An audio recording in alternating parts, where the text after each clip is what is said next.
what advice can you give to that little kid? Never stop dreaming.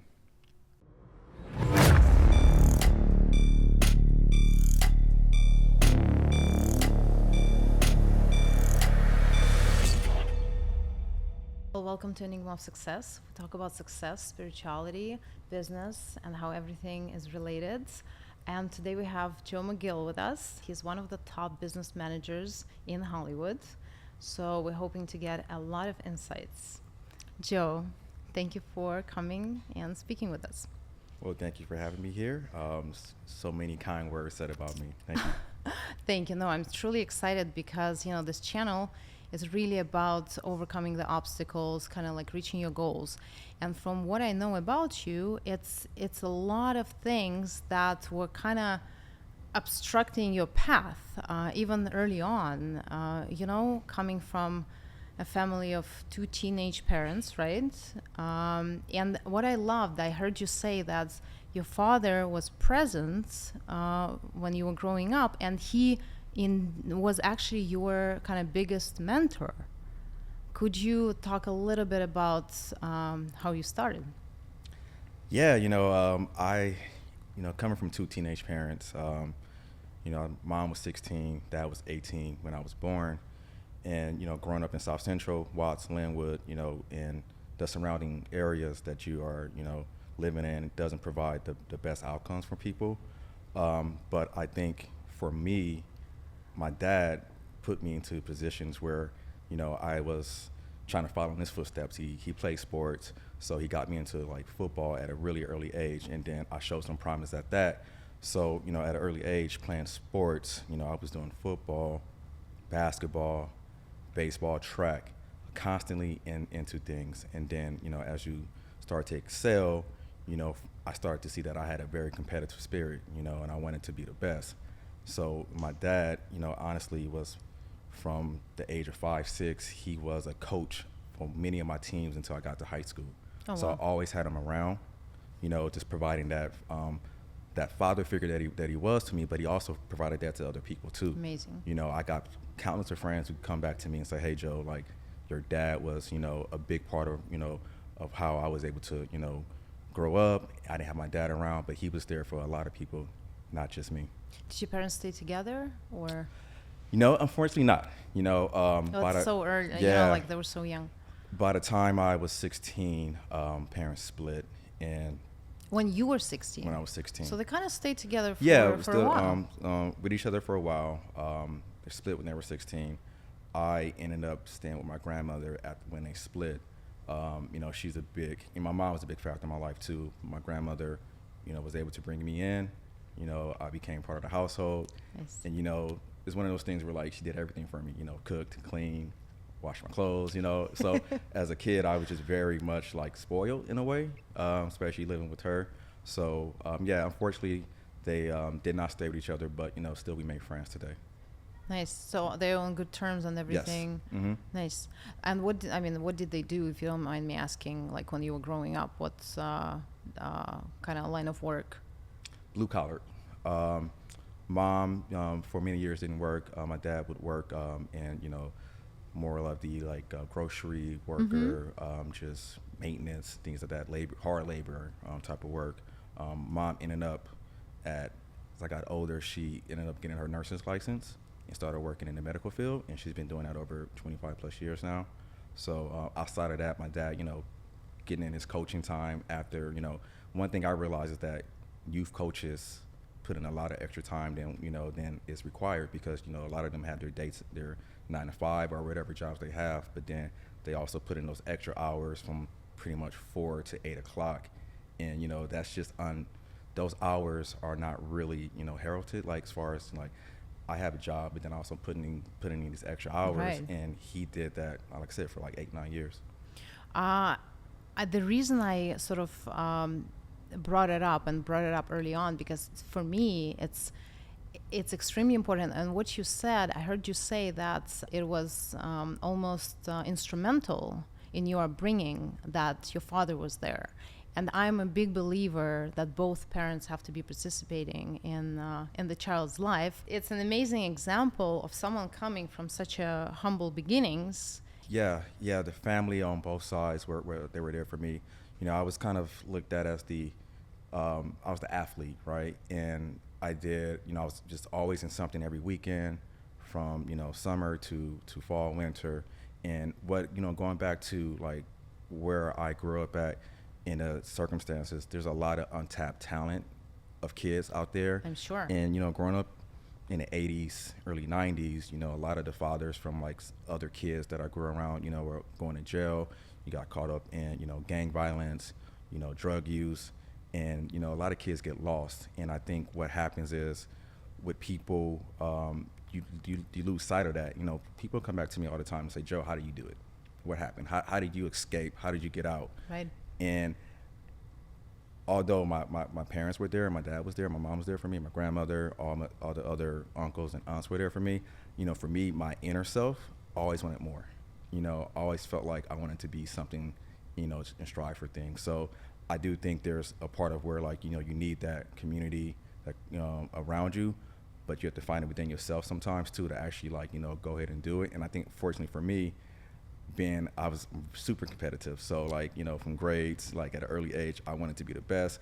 I think I'm maybe an overachiever, because like I've always wanted to be the best, knowing I'm not the smartest, but like always try to put myself into like a position where I can like, be the best. I think that's the only way, because if you're not moving, then you're going backwards. You know how they say? So in a way, I think you kind of have to be an overachiever to really achieve things in life. So I'm completely with you on that.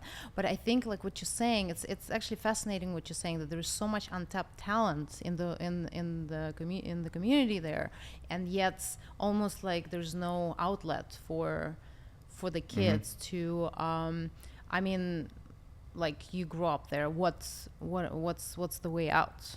Sports. A lot of times sports is the way out for most kids, right?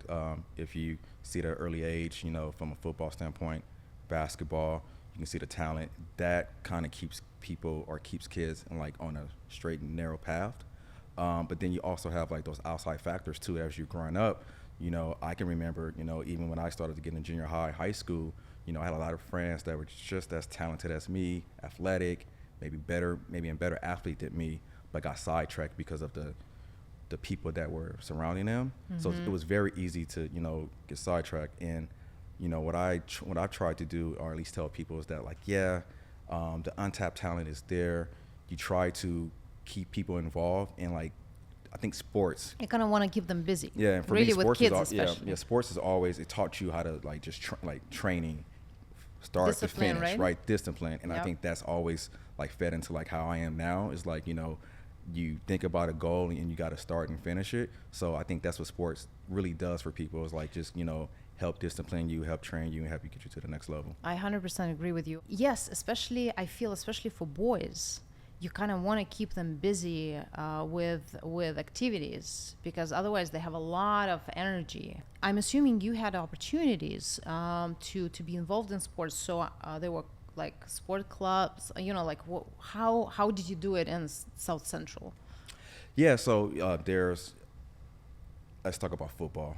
Football, they're like youth leagues. There are different leagues in different areas. Like when I was growing up, there was a conference called the King Conference, and you had teams that were in Linwood, Paramount, Greater Los Angeles, LA Demos, the Linwood Knights, the LA Jets. You have all these teams. Inglewood had their own team. So, those areas will just pull from the local community. You play, and what happened was like your age determined what team you're on. And I'll tell you a quick story. Like my first year of tackle football, it was called Tiny Mite, right? It's the smallest division you can play. But to play, what's age? 8 and 9. I was 7 when I played. Oh, wow. So being 7 years old, I was the smallest person out there. And I wasn't starting at the beginning of the season, but by the end of the season, I was actually a starter, playing with 8, 9, sometimes kids that turn 10. So, from that part early on, I kind of showed that I had the heart, and I wasn't afraid to go up and hit people that were like way bigger than me.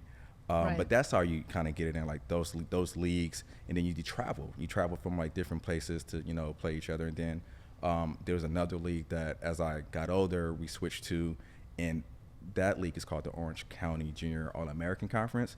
What that does, though, like what football and all sports do, is that like you get to meet so many different people, so many different people from different areas, and you build those friendships.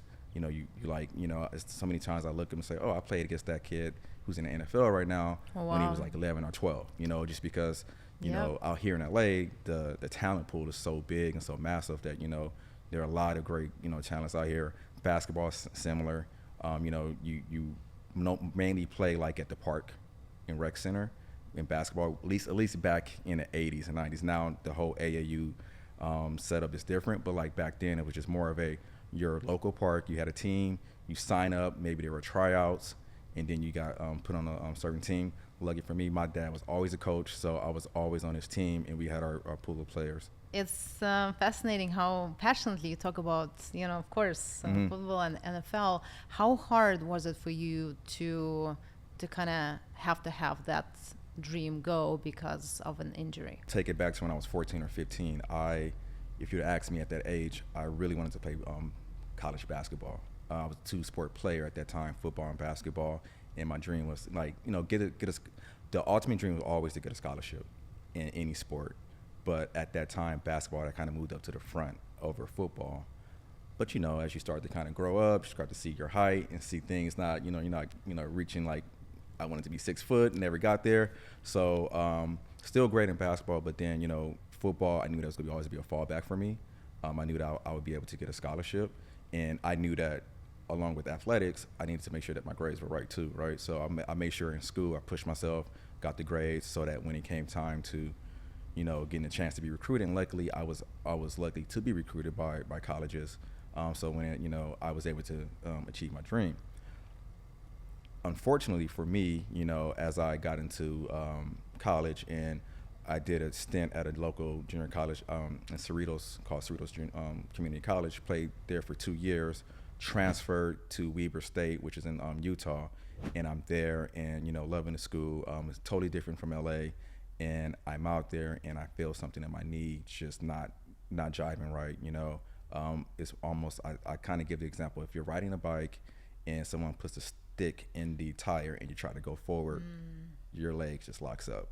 And that's kept happening to my left knee. So, as a football player, it's like, all right, injuries happen. Let's go get it checked out. Went to the team doctor. Everyone thought it was a meniscus tear. Meniscus tear at that age, at a young age too, recovery time is like 2 to 4 weeks. In my head, I'm like, all right, I'll be back on the field in no time. However, when we did the X-ray, showed it did not need an MRI. X-ray showed that I had severe cartilage damage in my left knee, pieces of cartilage floating around, and that was causing the knee to lock up. So we did this procedure, which they have to go through and do major surgery on me, fix it. I didn't walk for almost 3 to 4 months. Rehab was tough. Eventually, I was able to get most of my motion back in my leg, do a lot of just therapy, swimming, and just constantly going at it. And as I was getting ready to come back the following year, just doing a checkup. I did a lot of checkups with the doctors. My right knee started to show early signs of what was happening with my left knee. So at that point, I think I'm 21, 22 at that point. And I'm thinking about, okay, future. All right, Joe, are you going to the NFL? Because at that time now, I want to make it to the NFL, or at least give myself an opportunity to make a team tryout, whatever, but at least try to achieve that. And I had to, take a step back, call my parents, talk to the coach, and say, hey, listen, I don't want to be 26, 27, 30 years old with a bum knee, and not being able to get around. I want to have kids one day. I want to be able to like chase them around. I didn't want that. So at that age, I had to make a decision based upon like, okay, what is the real possibility of going versus not? I know tons of players who made it, but I know a lot more who didn't make it. Wow, so that's a very tough decision to make. Mm-hmm. But for me, it was tough, but I also knew that at that point in time, I was very strong in school.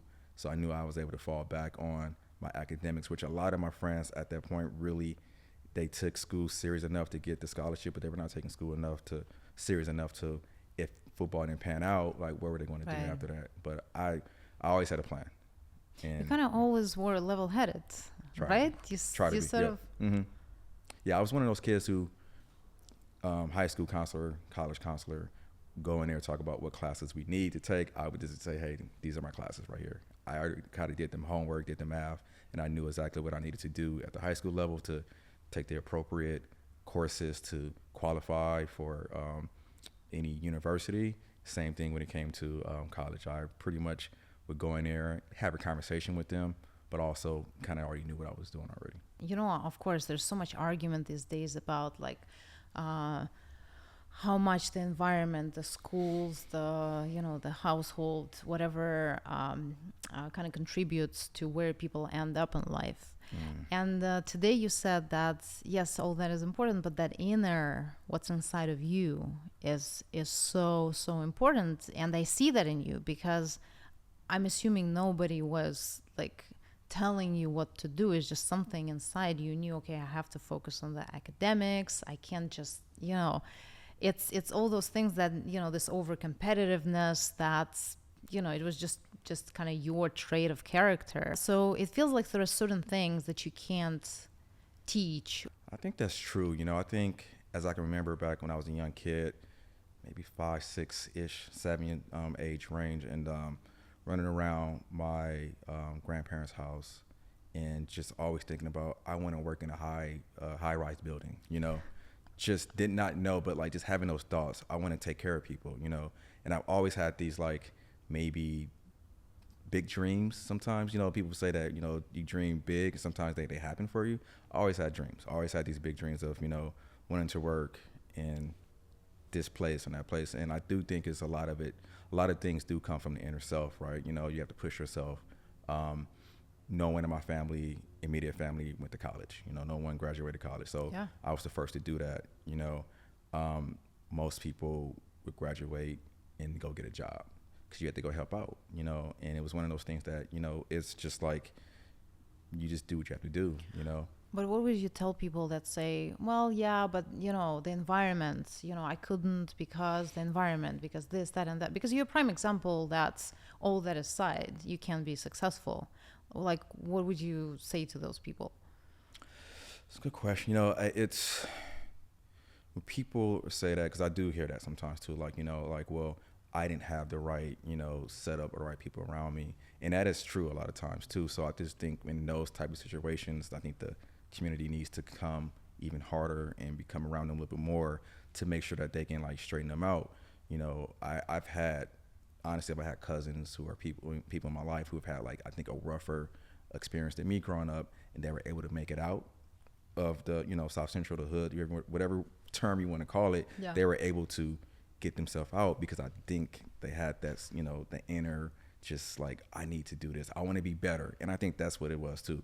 I want to be better. I know the conditions are what they are, but I want to make a change. And that's always been my mindset. It's like, things are what they are, but we have the ability to make the change too. Is it more dangerous now in South Central than it was in the 80s and 90s when you were growing up? Or how is it there? Do you have anybody that that live there? Do you like connect with people? Yeah. My grandmother still lives in Watts. So that's always going to be our home. So, definitely she's still there. Still have some other family members that live in Watts. And, it's gotten better, like I think like most places are, but it's still like, it's a big difference from like South Central Watts to where, think about West LA or parts of the valley where we're at and everything. It's just, I remember when I would come home from school and like come from LAX, just driving down, or even just driving down the street on, let's just pick a street, Wilshire or something, right? And once you cross a certain street, you can feel the change in the air. Like, it's just totally different. Like everything is within like less than 10 miles from each other, and you can totally tell the difference between an affluent neighborhood to a neighborhood that just doesn't have it. And just sort of to finish up the subject of kind of upbringing, you obviously had a family that was there for you. For someone who does not have that, what can they fall back on to help themselves sort of pull themselves out of that situation, out of that environment into something, what would be your sort of motivational advice to kids and teenagers who are like sitting in a place and atmosphere where they feel there's no way out? It's a good question. I think, when you look at it from if you have 2-parent households, that's different, right? But then you have just the 1-parent household, which a lot of kids do have just a 1-parent household. Like, where do you find that motivation to help out? I would tell kids that, try to find something that you're passionate about. If it's sports, arts, even, nowadays, technology, find something that really resonates with you. And then, I think there's always paths to kind of like, get you onto a straighter path. I think with people, for me, like sports kind of drove my way out, but I know for other people, sports is not always the way out, right? So you got to find that inner love for something that you like. I know school's not for everyone, but at the same time, like, we all love something, right? We all love to maybe 100%. Watch movies, listen to music, draw, do something. So I think that's where people who maybe don't have that community, that full setup, is find something that you love. Once you tap into that, I think things open up for you as far as like being able to find an outlet, an organization, or a program at school that can help you foster it.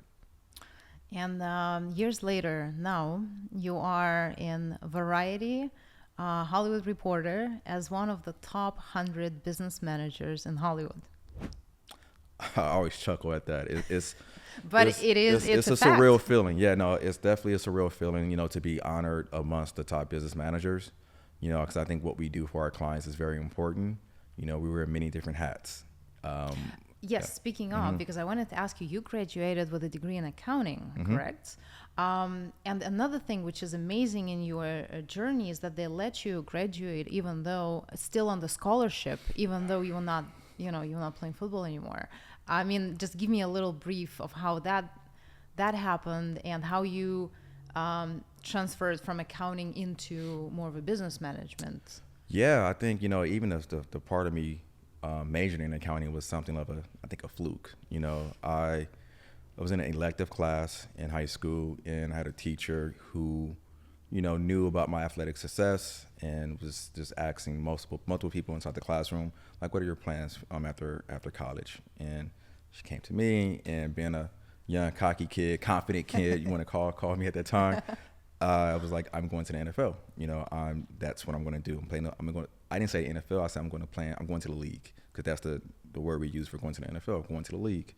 And she's like, okay, Joe, like, okay, what about after that? What are you going to do after the league? And I said, well, I'm going to run my own business. And she was like, okay, what type of business? I don't know, just run my own business.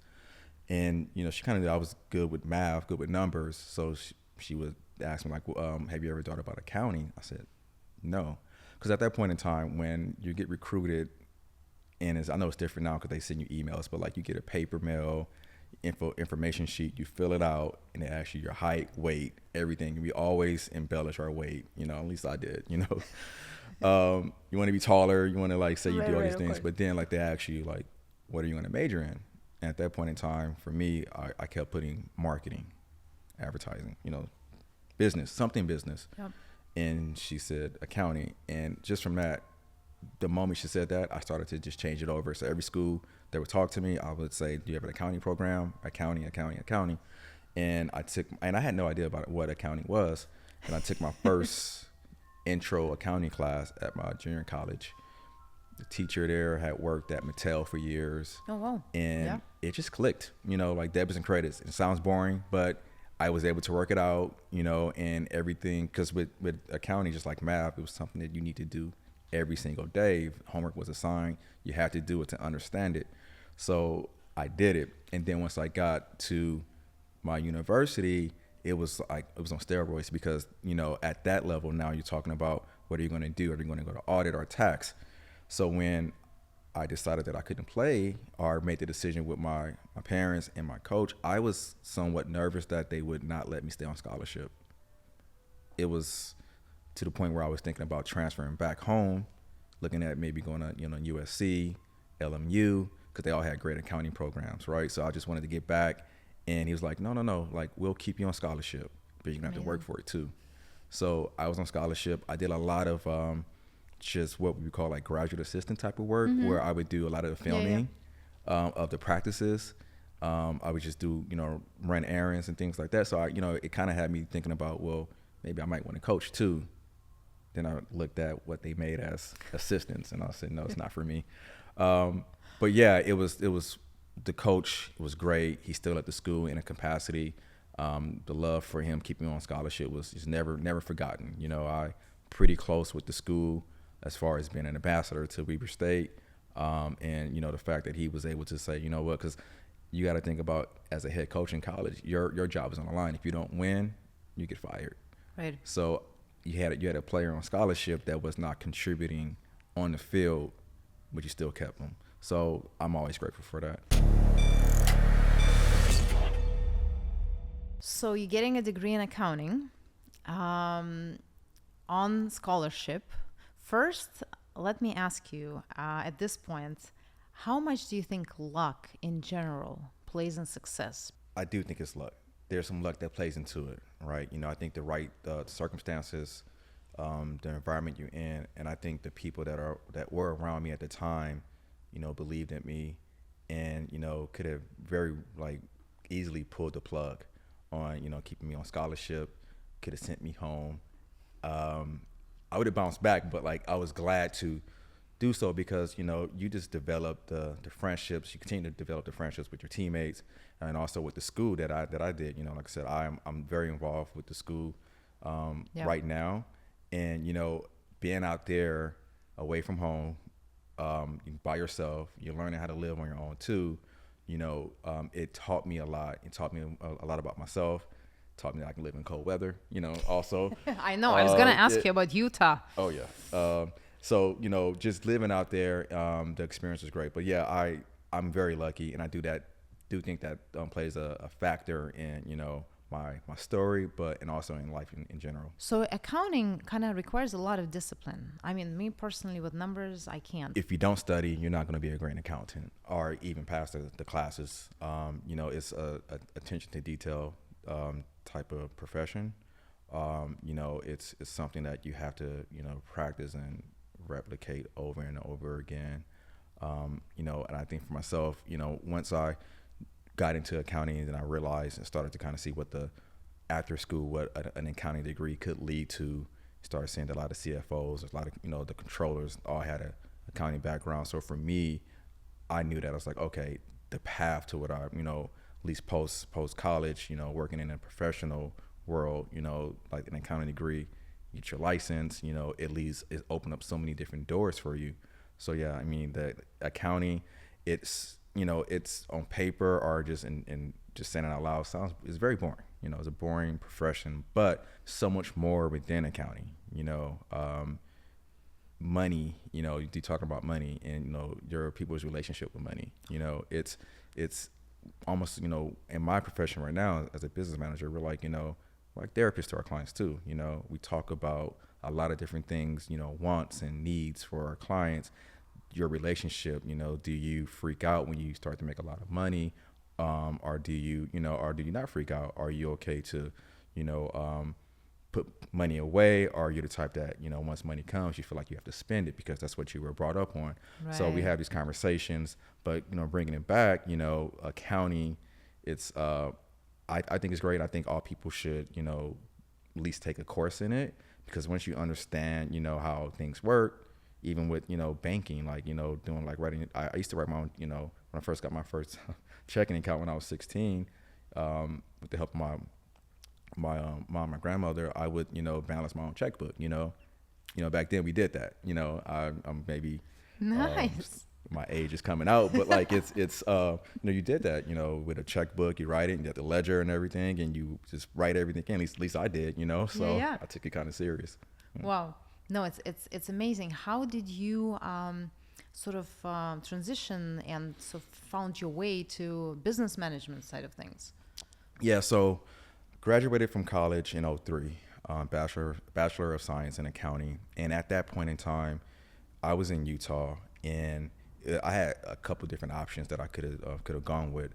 I could have stayed in Utah for an extra year and got my master's of accountancy. In the state of Utah, you needed another year, a fifth year, to sit for the CPA exam. Personally, I never wanted to stay in Utah full time. I was only out there for school. I love to visit, not a place for me to live at, right? I agree. So I knew I wanted to come home into LA. But what happened, you know, and kind of getting back to like my injury, it really allowed for me to kind of focus on my studies even more. So I had to think to myself, okay, what am I going to do after football? And I'm like, I need a job. You know, I want to work. So I joined Beta Alpha Psi, which is an accounting fraternity. I call it a club, wow. but it was no crazy pledging or things like that. You just went to sign up and you became a member, right? So within that was a great launching pad for me, because I became a member. And then the following year, some of the guys were asking me like, hey, do you want to be an officer? And I was like, no, not really. But I ended up becoming an officer. So within that, like I was vice president of special projects. That taught me a lot as far as how to network, because within there, I had to reach out to the local firms in Salt Lake City, or in the surrounding areas like Ogden, where the school was at. And I would set up like, you know, an accounting for a day, career day, or things of that type of nature. So I was able to meet a lot of different accounting professionals during that time, so that my networking started to work. So I would say, hey, I'm trying to, you know, I want to go back to LA with a job. And, you know, I had my key contacts. So out of school, it's audit or tax, the two paths you kind of go within when you're in school. Right. Most people choose audit. Not most, but like the school kind of pushes you into that path. So that's like usually you're working for those big firms. Big right? firms, yeah. So you'll go to, you know, say we come to Enigma and say, hey, we want to audit your books, review your books, and then we will, you know, as an auditor, you know, do inventory, check your cash and things of that nature. So you did that. So I did that. So that was my path. So when I left Weber, it was still tough because everything happened with Enron, World.com, WorldCom. Yeah. So the jobs were very scarce, at least in Utah. And then it was hard to get a job back in LA. But eventually I was able to find my footing at a local firm out in West LA, Brentwood area. And they allowed me to do audit and tax. And I'm glad that they did, because I found out immediately that audit was not the thing that I wanted to do. But then I also saw that the tax side of things was a little bit more interesting than an audit. So at that point, my first couple of years working in my professional career, I was more like, okay, I'm gonna be on the tax track. Real estate, high net worth individuals had no idea about business management. It's just like a hidden industry if you don't know about it. Right. You know, and when I was there and like going into my being there for 2 years, so going into my third year, a couple guys came on to the firm, and they were like, yeah, we're business managers. And I thought to myself, like, what are you? Like, what do you do? So I would always ask them questions like, hey, what's a business manager? And they're like, yeah, you know, we have 1 foot, you know, in the door with entertainment and sports, but we also kind of keep our accounting side too. And I thought to myself, well, listen, that sounds like something that I would really enjoy to do. And from that moment on, it kind of started my journey from, you know, going to go work for some of the largest business management firms out here to now, you know, starting my own company in 2017. You know, I think I was able to, by me working at some of the larger firms, I saw a lot of the good and the bad. And what I, you know, always say to myself, like, if and when I have my own place, that's how I'm going to run it. You know, you meet people along the way. It's amazing that you already had that vision, you know? Like, I think it's so important to have a vision like that, because then your path, you can walk it because you know where you're headed. If you ask me, I always feel like I should have did it a lot earlier. I'm always like, kind of not mad at myself, but like I was like, Joe, I wish you would have kind of done it a few years earlier. But I think timing is everything too. Yeah. Right. Timing is everything. Me and my business partner, we decided to, you know, form the company in 2017. and it's been great. Like having your own business, being able to make decisions, and not, there's always gonna be red tape in any company. Of course, we have our own red tape too, but being able to make the decision on how you want to go about running your business, what type of clients you want to have, what type of employees you want to bring on, bringing like what we preach at Topline is our family. Like we consider ourselves a family unit, and that's with our employees and also with our clients. We want to be boutique. We never want to get to a place where we are 30, 35, 40 person firm. We want to keep it within the teens if possible. But is there still a sort of place to grow financially? Absolutely. if it's still a boutique? Yes, definitely. We're still in growth mode. I feel like, we're 2017, like we still are in our growth mode, still looking to bring on clients and bring on, family members, which we call employees, to the firm. So yeah, I think it's tons of opportunity for us to grow still. We haven't maxed out yet. We haven't hit our peak where we're going. So yeah, it's plenty of opportunity. I have to ask you to explain to me. I think I get it, but I'm sure people listening and watching us might not necessarily clearly understand the difference. What's the difference between the CPA and the business manager? Good question. Well, I'm a CPA by trade, so I have my license. And I would say most business managers do have their CPA license, right? Because I just think having that understanding of tax and accounting works. So CPA, let's start there. A CPA is someone who, you can hire to do an audit for you or do tax return for you and taxes. And, they may do some cleanup or what we call write-up work, do bookkeeping and things of nature. Business manager, I feel like we're more hands-on day-to-day with our clients, very involved. We can jump from, our client is trying to buy a car, which we're involved with, our client is buying a house, or we're trying to, set up a living trust for a client.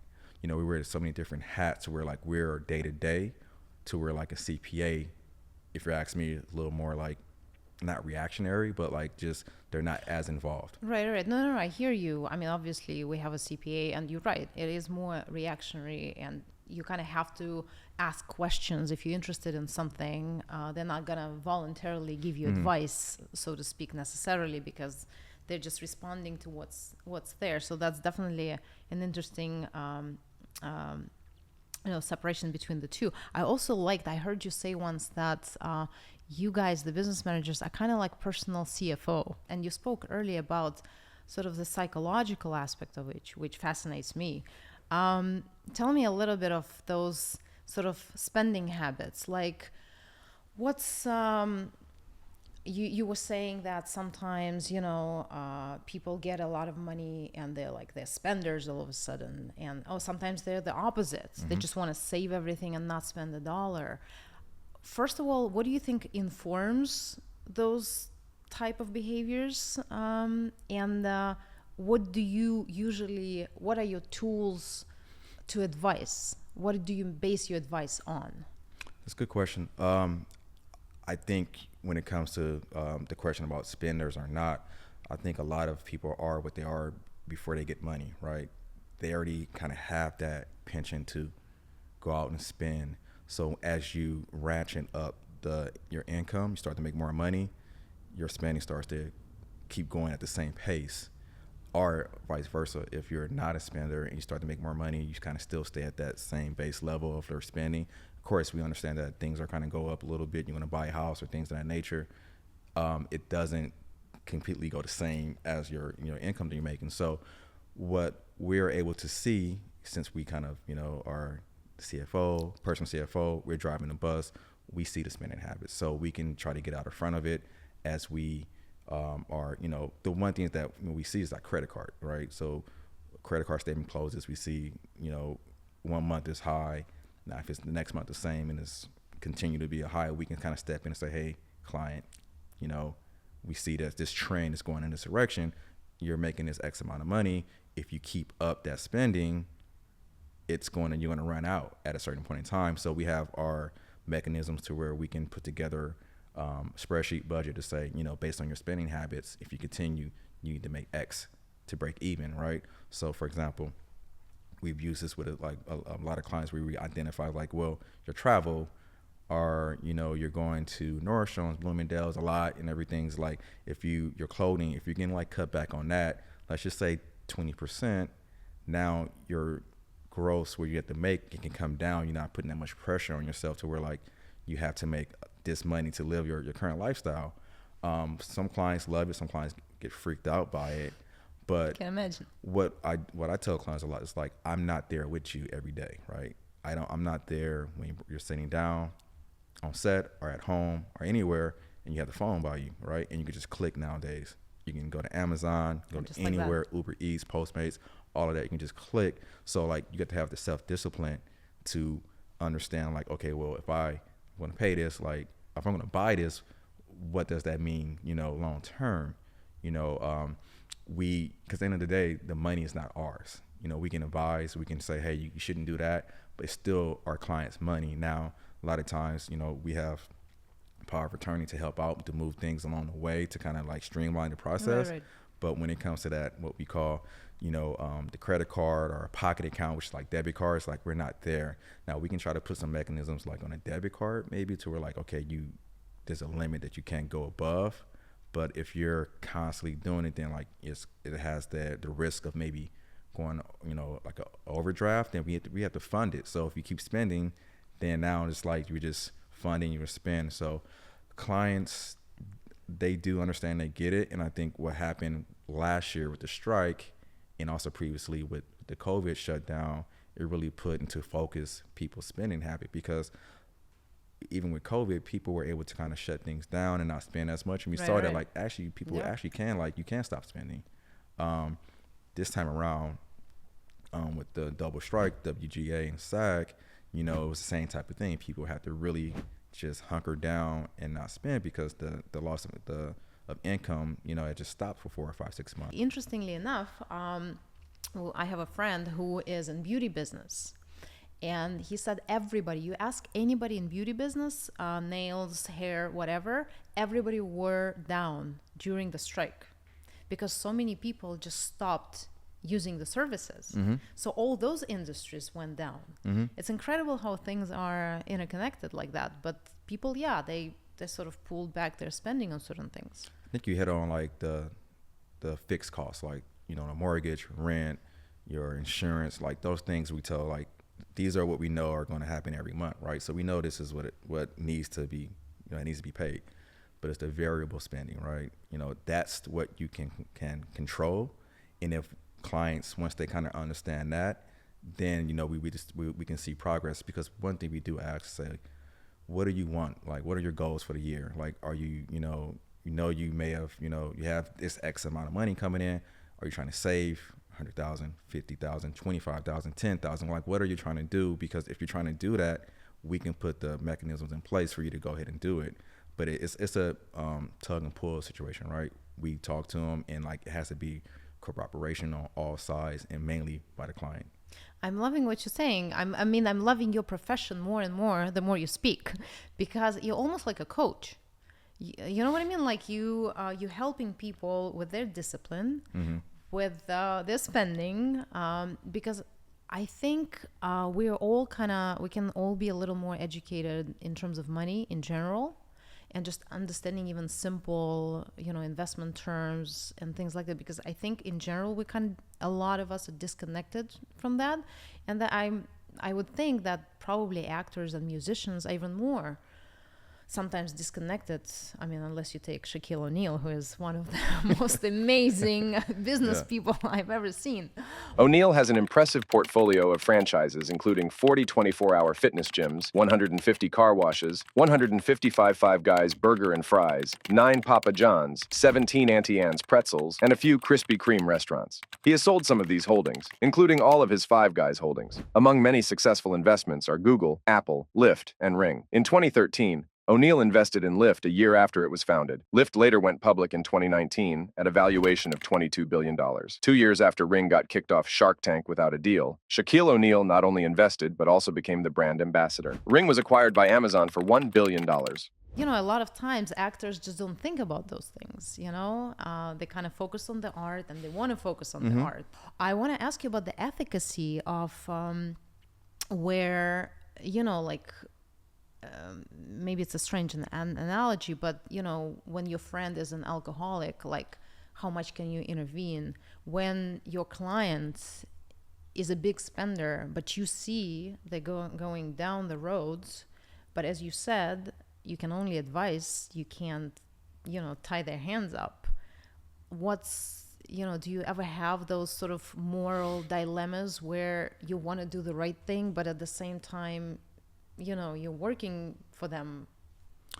Yeah, no, I think the best relationships are the ones you be honest with your clients, and I think that's where myself, my business partner, Brian, we try to like be honest with with the clients about everything, so when we see the spending is out of control, we try our best to step in and try to, what can we do to stop it, or, just, at least pull back. And there are times, you got to have tough conversations, especially when you tell them like, well, you only have a 2-3 month run rate of liquid cash. Like, what do we want to do? If you have assets that you possibly can sell off, then that's one avenue. But if you don't have that, then what are you going to do? So it becomes very, the conversations sometimes are always not the best, but the open line of communication with clients is always is what needed, because I look at it, business management is like a very intimate relationship, right? It is. Because in general, relationship with money is often a very intimate one. We're lifting the hood up to a car, right? We're checking the engine, and what we see is different than what an agent, lawyer, or talent manager would see. We see it all, like, they go out and procure the money for the client. Attorney reviews the contract, make sure that everything's in favor of the client. Talent manager and agent are going out getting the best deals for them. But, when the money comes in, they have to pay commissions to reps, right? So now that $100 that you're getting, if you're paying all reps, it gets cut down to let's say 100 to like $70 now. So off that 70. Are you part of the 100 distribution? Yeah, you're part of the, so how we get paid is a mix, it's percentage or retainer. We could do hourly if it makes sense for the client too. But you look at that and you also say, okay, well, let's make it a big $1 million. I make $1 million. I always tell clients, you don't have $1 million to spend, right? Because that $1 million it's going to get chopped up to like 700. But then after that, taxes play a big part in that too, right? So for easy math, we say half of that is taxes. So now you go from $1 million, pay your reps, 700. So say half is taxes, 350 is yours. And you're like, whoa, that's a big number to like go down to. So can you live off of that? We all know, like in the industry, especially talent, you work 3 or 4 months out the year, maybe 5, and then the rest you got to live off that the rest of the year. So your spending habits is going to dictate how long you can like maybe not work, or you got to raise your hand and kind of say, I'll go work any projects to keep funds coming in.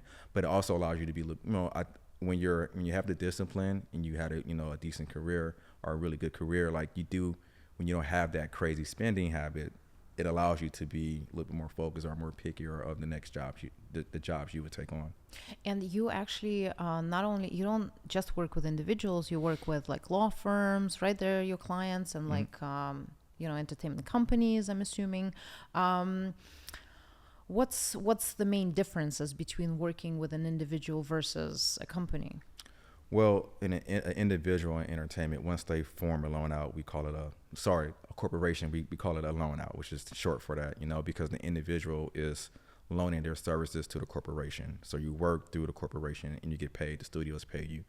Now what I call like, a real business, a talent management company, and a law firm. Well, this is actually like, maybe multiple people within the company. So it's not just a single person. So now there's, more frequency of payroll, the insurance matters and things of that nature. And then also when it comes to agencies and also the talent management companies, there's the client trust accounting that has to take place too, where like they get money on behalf of their clients, and then if to put into a client trust, then once the money comes in, they take their percentage and then they send a net check to the client. And we kind of, as the back office for these companies, we handle that part too, right? So we off-plate some of those mundane tasks for, you know, the talent managers, our attorneys, our agents to go out and kind of do their stuff. But that's one of the biggest difference where, like, you know, as a single solo shareholder of the firm, you kind of just worry about yourself. So, but as multiple partners or, you know, other people within an entity, you know, you got to like worry, like think about, you know, spending habits with that. So it's not just your own money. It's just, it has to be split across, you know, other people. Right. And when it comes to individual clients, do you also advise on investment opportunities, or you don't do that? That's a sort of financial advisor type of thing. That's a very good question. 'Cause I think it gets kind of like misconstrued. Maybe like most people ask that question a lot. And the one thing that we don't do as a firm at Topline is that we don't invest money for clients. So to us, you know, to me and Brian, that's a different lane. You know, to be a wealth manager, you know, you spend a lot of time on that. So when our clients are ready to open up a retirement account or a brokerage account, we will make the introduction to wealth managers, financial advisors, or if the client already has someone within their network that they want to work with, we work along with them. That's not to say we can't have just a general conversation about like what to do with your money, because if you have money left over at the end of the year or you have some extra surplus cash, okay, let's invest some in that. But we can't say, oh, hey, client, go invest that in Tesla or Apple, because we're not licensed to do so. Okay, so it requires a license. You're not licensed to do that, right? But we can talk in generalities. We also see the statements from other clients. So we have clients at JP Morgan, UBS, you know, so Merrill Lynch. So we see what the performance is doing for other clients. So we can take a look at that and, you know, talk to our clients. And we do have like a lot of communications with the wealth managers. So that's the biggest difference. There are some firms that do it. We just chose not to. We grew up in the age of in business management where that thing was just kept separate. You know, like you didn't do it because, I mean, in all honesty, it's like double dipping. You're getting a percentage on their gross and also a percentage on the investment part of it too. I see. So basically, a business advisor gets a percentage of the deal, right? That's how they make money. Like if well, the client goes like with the overall portfolio of a client. So if you're investing like $100,000 with a wealth manager, and you know they get, you know, generally say 1%, 1 basis point, 1% of that would be their fee, right? And then if you're doing that, and then you're also getting money for, you know, what the client is earning for their, you know, regular earnings percentage, let's say 5%, then you're getting that too. So it's just like, now as the money you're earning as your day job, and you're trying to say, okay, let's invest this, maybe some conflict of interest right there, maybe trying to like grow that money more aggressively. So we just stayed away from that. And what we have are vetted, you know, wealth managers and financial advisors that we really love to work with, that do great work for our clients. So that's one thing that we don't touch. That's not to say that other type of investments, alternatives, like, you know, one client came to us one day and said, hey, I'm thinking about if I want to own a laundromat, right? So yeah, we can do our due diligence on that. And if we don't know, you know, too much about it, we can go out to our network and say, hey, you know, can someone tell us, you know, does anyone know about, you know, laundromats? Does a client at another, you know, place, do they own a laundromat? So we can talk about those type of things, but we just can't, you know, invest money in the market for clients.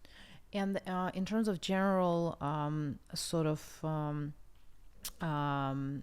behavior of the clients, who are the easiest, in terms of individuals, I'm saying, who are the easiest and the most difficult people to work with by the industry? Actors, musicians, the new thing, influencers, that I'd love to talk to you about.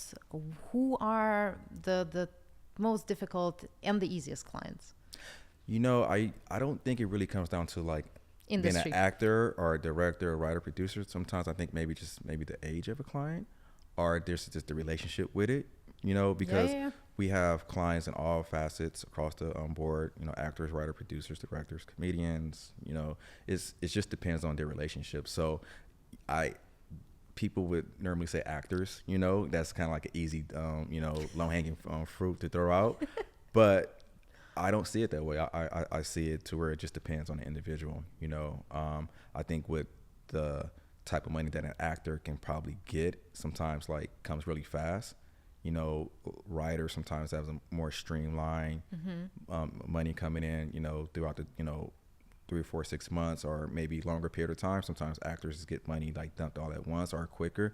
So the explosion of what they can make, I think that's where people maybe, it's just like an athlete, right? You get these young kids who get out, don't graduate from college, but they spend 1 year in school and they get, a deal, paying them 15, 20 million a year. So, what happens when you get that type of money, right? Right. So I just think it comes down to like your age and, your relationship with the money. So in 2017, that's when you formed the company with your partner. It's always fascinating to me because we also started businesses. It's always a fascinating journey, but not an easy decision to make. Especially you were already working for a big firm right at that time. And I know you've mentioned that you always had those aspirations. But it feels to me sometimes it's like, when is the right time, right? How did you decide that was the right moment and you actually pulled the plug and did this? My business partner, Brian, reached out to me and, had the idea. He had a client of his that, pretty much told him like, hey, if you ever decide to, start your own company or you leave, I want to come with you. So at that point in time, I was developing my book, had some clients, brought a client into the firm that I was at, had some side clients like we all do, working like that. So, reached out to me, and we had worked with each other at a prior firm, and we, had offices next to each other, and, had the conversations back then. So when he came calling, about what did I think, I had to really think about it, just because I was at a firm, I was doing well, married, couldn't just make the decision by myself. So, him and I talked, and, I said, hey, let me go talk to my wife, so talk to her. And she always knew that I had I wanted to have my own, and she knew that I wanted to do it really bad. So she's like, go ahead and do it, got her blessings. And then, from there, it was more so, okay, so how do we go about doing this? I'm still at the firm. What name did we come up with? Do we make it, our last names, business management, or did we try to come up with a name? Because the only thing we thought about was that, yes, we could have easily made it our last names, so it's very recognizable. Or do we want it to kind of like have a name like Topline, where it doesn't have the partners' names in it, so that anyone who comes on can kind of have some feeling of ownership, right? Because I think sometimes when you do work for, companies or firms where the last name is there, in the name, it's a different feeling. You say I work for, last name firm, or I'm working for working for Topline. So we started it, and it was more so, okay, now let me talk to my clients, or I had to make sure that, hey, if I decide to do this, are you coming? So once my biggest client said yes, I'm only at this place because you're here. That's all I needed to hear. So from there, we just started to, like, individually, we had our own kind of like network, but we decided to start going out together, to show that we had the unity. And, that first decision was, well, let's just wait maybe to the top of 2018 and start clean 1-1. But, as life goes, it's like, we can't wait, let's go now. And for me, I think that was the best decision that we ever made, because we met a lot of good people that championed our cause in those later part of 2017, that really paid dividends for us in 2018, that got our business really running. Now, you made a good point, like, it's not always easy, as far as like starting your own business. You go from the comfort of, having a paycheck every month or twice a month, right? So now it's just whatever you bring in, you eat. So, we had these, we had our flagship clients, what we call, but we had some other, what we thought were going to be clients pull out on us, in the early stages. So yeah, that stuff was kind of like, whoa, like, this is real here. So we got to keep, so we were just grinding, like just going out, talking to as many people as we can, letting them know that we were here. And, I think as most people with any business, it's almost like a wait and see approach, proof of concept. Are you going to be around in a year or two? Are we going to, I don't want to refer you business because you may not be here. So I think there was a little bit of that. It's fascinating. I'm sort of interrupting you, but it's fascinating because you hit the nail on the head. I think it's in every business. Like with a coffee shop, same thing. They're gonna fall in love with you unless they know you're staying there. And interesting that with the business management, it's the same thing. I think a firm of our size, kind of maybe compared to some of the really huge firms, like, there are certain clients who we have, potential clients that, they want that, big 100 person, 200 person firm, because to them that shows stability, right? It shows that, I am this, or then you have the clients that, they love that, maybe, I don't want to call us underdog story, but like they wanted to like boutique, said, right? They wanted to like partner up with us and like grow with us. And we've, some of our best clients have like said like, as I win, you win, and it's what it's been for us. And the clients who, came with us early on, they knew that, we were a growing firm. And, I think what happens is like over time, the repetition of the name gets out, and the feeders, the people who are sending you business, starts to just, percolate. And, I would say mid 18 onward for us, it's been a constant flux of like, just referrals for us. We're at a point now where, back then it was almost, we took anything that came in the door, right? Because again, you eat what you kill. Right. So we put food on the table for our families. But at the same time now, we've like matured so much as a firm. We're like, now we have a really great identity type of client what we're looking for. And, for us, it really comes down to the referral source. If a, attorney sends us a client, our manager, like, do they believe in the client? If they believe in them and they have the team around it, then of course we're always, in this industry, when I started, it was always those stories that I heard about, the business managers in the past. We take on clients who are not making, really no money at first, but then they popped. So, we definitely want to be there at their earlier stage. Don't get me wrong. We'll take an A-lister any day of the week, that's already there. But it's also, gratifying to, kind of work with talent that when you get, start working with them, like they're just starting to pop, starting to make their money. But now you grow with them.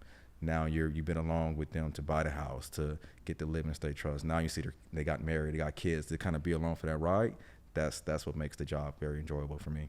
Well, I think it is extremely gratifying, seeing people doing their firsts, especially like first house, it's inspiring, and it makes you feel fulfilled 100%. I know you have a daughter. She's 5, right? Which means that she was born pretty much like almost like at the beginning of your sailing on your own with your partner. How was that whole thing? Because we spoke about a little bit prior about having kids and how it adds a completely different perspective on what you're doing and how you are providing for yourself and your family. How was that experience, starting a business at that time, and and having a little baby that you have to care and provide for? Yeah, it was a like whoa moment for me. Found out that my wife was expecting in September 2017. We basically opened our doors September 2017. So a lot of things went through my head as far as like, oh wow, this becomes really real from the standpoint now, there's another life that is about to come into our life, our little one. But at the same time, it focused me to go out and like really try to, get after it, and, she's been the driving force for like, everything that's come from it right now. So yeah, like it was, a great moment when we found out, but it's also, to be honest, scary, but it also kind of directs your attention, your focus to like, all right, go out and get business, go out and like make it happen for yourself. Because everything that I'm doing is for her. Of course. And you're trying to leave a legacy for her and everything. So yeah, it was right at the beginning, but she's been along for the ride. She's in the early days went on a lot of meetings with me sometimes. Wow. I have her. Yeah, absolutely. Because, just bring her along, and let her sit there. And she's recently gone to a meeting with me, picked her up from school and like, hey, we got to go to. I bet it's your secret weapon these days, huh? I would say she's not. She's a great partner, great partner in crime. Yeah. Amazing. And I know that you were also saying that at the early stages it was also a lot of lunches, a lot of coffee dates, a lot of networking. Um, for people who are starting any type of business, can you talk a little bit about like what did that entail? What did you actually do, and how you did it? How did you pick the places to be or people to see for that? Yeah, I think it's a lot of like trial and error in a way. Like for me personally, like just when I was younger, before starting on Topline, just when I was thought I was networking the right way, I did have someone that was a partner at a prior firm kind of sit me down and say, there's a better way to do it, to be more efficient. So for anyone starting a business, depending upon what industry you're in, if it's a sales, it comes down to sales factor. The more people you get in front of, the more it will, things will start to happen for you. So with us, it's just like, hey, when we meet people, when we meet with a manager, agent, attorney, as we meet and sit for coffee, lunch, or drinks, hopefully we hit it off, and then if we hit it off, knowing that it may not happen right away, but also like, do you know any, people that you can introduce me to? You keep asking the questions. You start digging deeper and deeper, widening the web, as far as like the more people you can see, at some point in time, something would click with someone, and I think that's what happened for us. We just keep getting in front of people because, for me, when COVID happened, it was kind of a weird time because we did like have like our business picked up during COVID. We were not doing this. We were not, talking to people in front of people because we were just doing like more Zooms or video meetings.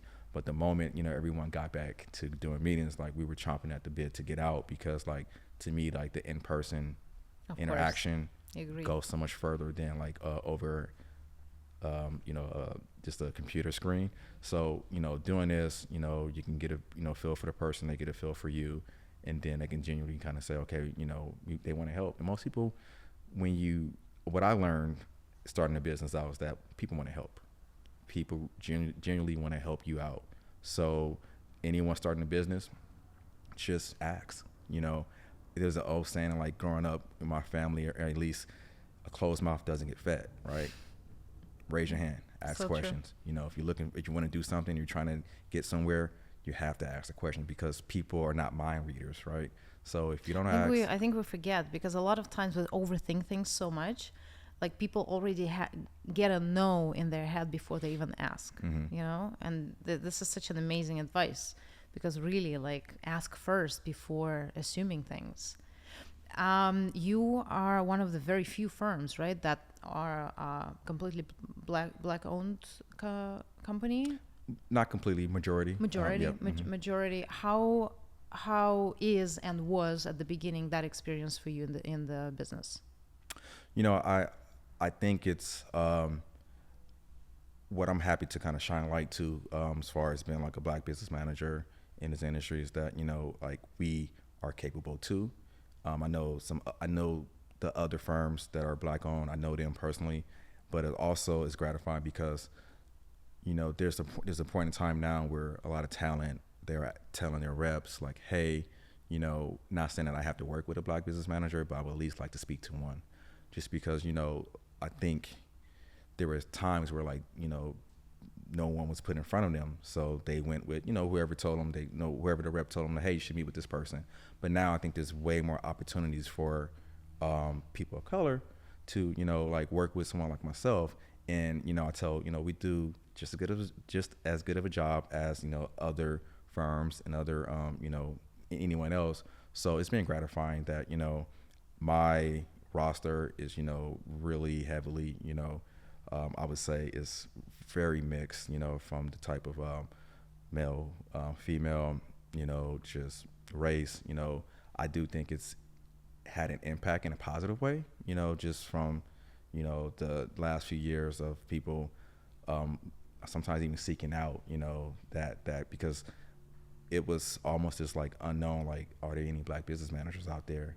There are a ton, but there are not a lot who kind of like have their own firms. But there are other firms out there like myself that that are kind of running the shop, and I want to see more of it. To be honest with you, I want to see people get out there, and I'm always for entrepreneurship, so if you, Same. and I think it's more people, it's not easy to do, but it's very, very rewarding, at the end of the day, once you get past that rough patch, that point you break through that brick wall, like everything becomes, a little bit easier. Still hard work. So I tell people now, like, I work more than I ever worked in my life because it's mine and I care about it so much. But getting back to that, I think the working with, being a Black business manager and then working with the talent who are actually seeking out to work with a Black business manager has been very great.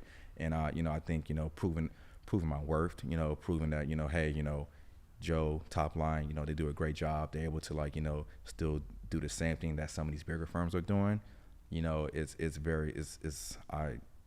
rewarding.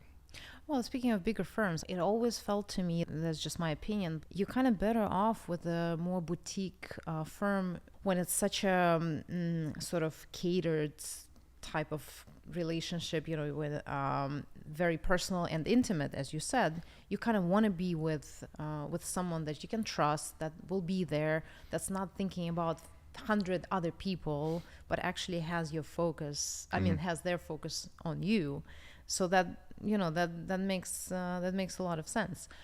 I read that you said once that sometimes you felt like an elephant in the room, being a Black business manager. Did you ever experience any situations where you said, okay, like that's not cool, like they, I don't know, like anything where it really was kind of unpleasant experiences?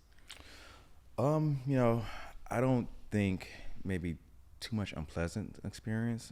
I do think like maybe getting back to the fact that, being maybe the only Black CPA or business manager at a company or in a room, I think for me, it was more as I, got longer in my career, being more comfortable being myself, showing my Blackness, right? I do think there's a lot of times where like we try to assimilate with everyone else, and I feel like, as for myself and everything, I can do that, but like when I'm my genuine self, I think it resonates a lot more with people. 100%. And I think it comes across that way, and I think people want that anyway. So, getting back to, I, as a young, staff or working for other companies, there was times where I got questioned about my earrings, why do I have earrings? Why do I have this and that? And it was just kind of like, well, that's just kind of who I am, So, I think we've come a long way because I don't think that's like that anymore. Yeah. But, I do feel like, there's always, you can there's times where like, stuff will come up and they'll say, oh, what do you think about this, Joe? I don't answer for all Black people, Yeah, of course. But, not a, monolith, we all think differently. So there's been times like that, but I'm the type of person that's very even keeled too. So like I can let things like just brush off my shoulders and not like try to make too big of a deal about it, but also keep a mental note of things too. But you kind of, as an entrepreneur, you kind of have to, right? Because there are so many things that are being thrown at you from any direction. We both run a business. We know there's 55 different things happening like every single day, and not necessarily to do with your sort of immediate line of work, but all those like little other moving parts that need to be solved or balanced or whatever. Your main job is a business manager to your clients, but you're also running a business. Tell me a little bit about that side of things, because yes, of course, like that you doing your profession is one thing. It's almost like some doctors, they can't run a practice. Yeah. They're great doctors, but this is a completely different business. So that's what I'm asking. How is that part of business for you? How do you manage that? It's a lot of work. It's a lot of work because you hit it on the head. Like we do almost something similar for our clients on a day-to-day. But when it comes to our own company, we have our employees, we have the HR, we have the insurances, they have all of that admin things that you have to do. And it's a lot, So fortunately for us, myself and Brian, my business partner, and we have an executive at the firm that helps out with that.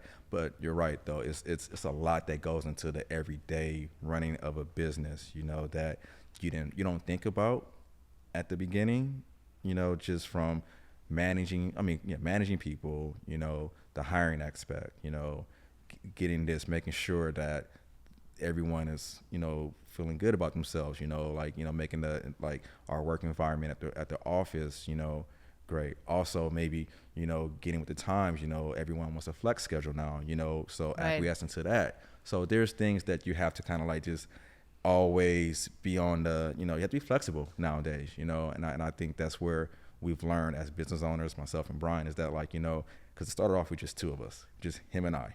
So which was great about it because we did everything A to Z, so there's really nothing that, once we started to hire our employees that we can say that, oh, we did that too. So we kind of know what you're doing at the same time. But yeah, the admin part of running a business is not for everyone. What would you say your definition of success is? Success. My definition of success. That's a good question. What's the recipe? What, I don't know, like 2, 3, or 5 ingredients that you would say are the most important?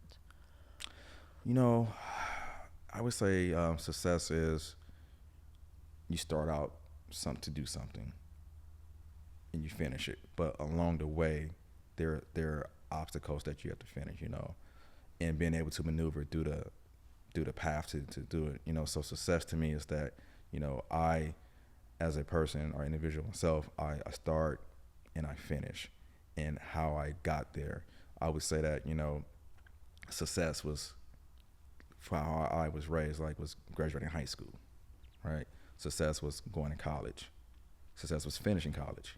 Success was, getting my first job, buying my car. So I'm one of those people who think about I'm a glass half full person, never glass half empty, because I feel like, we as people, we put a lot of pressure on ourselves. So I try to always look at the positive aspect of what we're doing. So to me, success comes in a lot of different ways, and it's really what you, put your mind to, or what you think about it, so success, I think if you are someone you are starting and finishing something, no matter maybe how it gets finished and it's done in the right way, then that's success to me.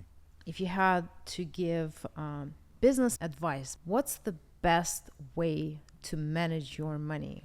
What's the 3 most important thing everybody should know about money and how to deal with it? It doesn't matter if they have $100 in the bank or they have $1 million, but what are some important things that you feel people need to know? Well, one of the things is that, what we do for clients is we send out financials and cash flow statements, and I would say open them, look at them, ask questions, right? Because that tells a lot about what's going on from the prior month. It does tell a lot, and also just being mindful of spending. Also, checking, logging into the, credit card website, the checking account, because I think we are great for clients, and we do a lot to off-plate the clients work. Sometimes it does, maybe they lean on us a little bit too much, where they're not actually able to go, they don't check themselves, but maybe be more involved, because it's teamwork that we all have that we should have with the client. So looking at the reports, because it tells a story, looking at the accounts, you're along with us, because we check it too. And then I would say the last part is just ask questions, communicate, because I think the open communication that we have with our clients, our best clients, right? Every client is a great client, but our clients who communicate effectively with us about what they want to do, long-term goals, that's where we can really dive into the planning for our clients and make, okay, what you're trying to start right here and get to there, we can put that into motion for them. If you can give an advice for a kid, let's say who is in South Central right now, does not perhaps even has your as you had your family, but really wants to excel in life, what advice can you give to that little kid there? Never stop dreaming. Never stop dreaming, and don't let any negative energies or surroundings not like take away your motivation. To me, like being dreaming big can get you a long way, and I think sometimes as kids get that sucked away from them, they lose the motivation. So never stop dreaming. Like, believe in yourself. The belief in yourself is everything. At least I feel like it's a lot. The belief in yourself would take you a long way. Thank you, Joe. Thank you you so much. Thank you for having me. Thank you.